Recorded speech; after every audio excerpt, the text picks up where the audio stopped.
Guys আসসালামু আলাইকুম, আশা করি সবাই ভালো আছেন। নতুন একটা ব্লগ নিয়ে আসলাম, রান্না করবো। দেখেন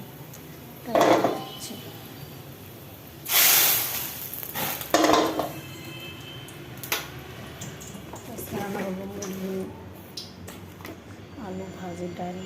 বাচ্চাকে গোসল করে রেখে আসলাম। কত কাজ রান্নার ব্লগ, কী কী রান্নাবো তাই শেয়ার করবো আপনাদের সাথে।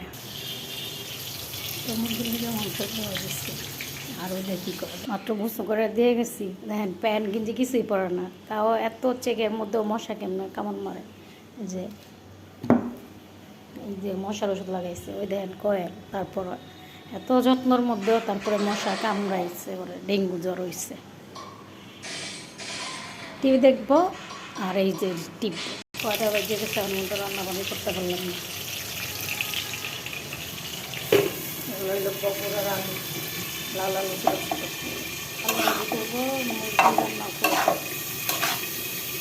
এই আলুটা ভাজি রান্না করলে খুব মজা লাগে। ডাল ভাত হয়ে গেছে।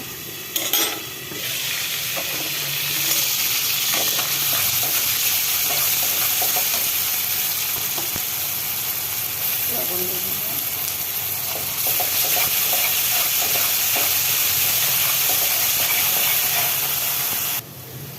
তো মুরগি ঝাল ঝাল করে রান্না করছেন, লাল লাল হয়ে যাচ্ছে।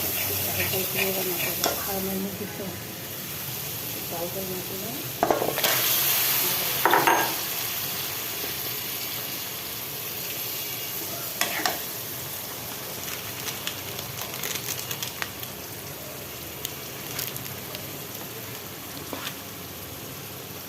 তো সেই সুন্দর একটা কালার আসছে, বুঝতেই পারতেছে মাছটা রান্না করলো। মাছ পছন্দ হয়ে মাল দিয়ে দেবো।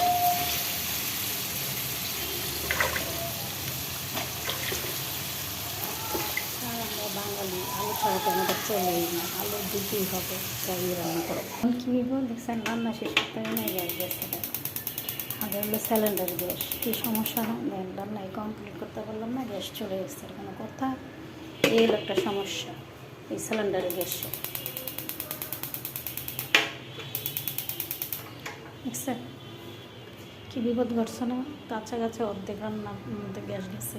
ভাত আর ডাল হয়েছে, আর ভাজি প্রায়, আর মুরগি। গ্যাস চলে গেছে। এখন এই গ্যাস সিলিন্ডারের গ্যাসের যে সমস্যা, বুঝতেছেন, তখন সেই সবের কীভাবে বলা যায় না।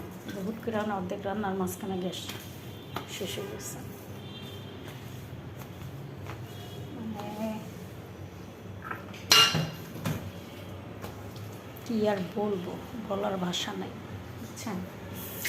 গ্যাসটা এত গরম লাগতেছে এই মুহূর্তের মধ্যে। গ্যাসটা কীভাবে গেছে, এমনি বাচ্চাটা অসুস্থ, তার মধ্যে কাজ টাজ করা যাচ্ছে না, কি একটা ঝামেলা। এমন এই যে গ্যাস আনতে যাইয়া লাগবো, কত ঝামেলা, কত কিছু। রান্নাটা শেষ হলেই যাইতো গ্যাসটা, না রাগিয়ে গেছে। আচ্ছা কী করবো। আচ্ছা ব্লগ এই পর্যন্তই। ভালো লাগলে লাইক শেয়ার কমেন্ট করে দিন। Bye bye.